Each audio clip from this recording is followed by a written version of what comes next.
Krishna water board meeting కు మంత్రి ఉత్తమ్ కుమార్ తో పాటు సీఎం రేవంత్ రెడ్డి హాజరు కావాలని డిమాండ్ చేశారు కవిత. అప్పుడే రాష్ట్రానికి కృష్ణా నీళ్ల విషయంలో పూర్తి న్యాయం జరుగుతుందన్నారు. కర్ణాటక ప్రభుత్వం ఆల్మతి ఎత్తు పెంచుతుంటే మహారాష్ట్ర సర్కార్ వద్దన్న విషయాన్ని గుర్తు చేశారు కవిత.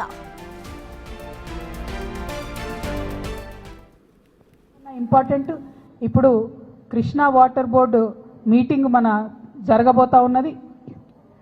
హైదరాబాద్లో కృష్ణా ట్రిబ్యునల్ హియరింగ్ జరుగుతూ ఉన్నది. హైదరాబాద్లో ఈ వారంలో జరుగుతున్నది. నా డిమాండ్ ఏంటంటే ఆల్మట్టి ఎత్తు పెంచుతున్నటువంటి ఈ క్లిష్ట సమయంలో ఉత్తమ్ కుమార్ రెడ్డి గారు కాదు, వారితో పాటు రాష్ట్ర ముఖ్యమంత్రి హోదాలో రేవంత్ రెడ్డి గారు కూడా అటెండ్ అవ్వాలి.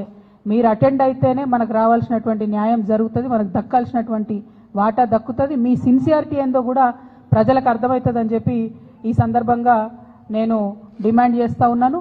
మరి తెలంగాణ జాగృతి పదే పదే చెప్పిన విషయం మళ్ళొకసారి గుర్తు చేస్తున్నా. ఇదంతా ఎందుకు జరుగుతుందంటే నీళ్ల విషయంలో ఆంధ్రాలో పనిచేసినటువంటి ఆదిత్యనాథ్ దాస్ గారిని తెలంగాణకు అడ్వైజరీగా పెట్టుకున్నప్పటి నుంచే ఈ ఇబ్బందులన్నీ జరుగుతున్నాయి. వారిని తక్షణమే తొలగించండి.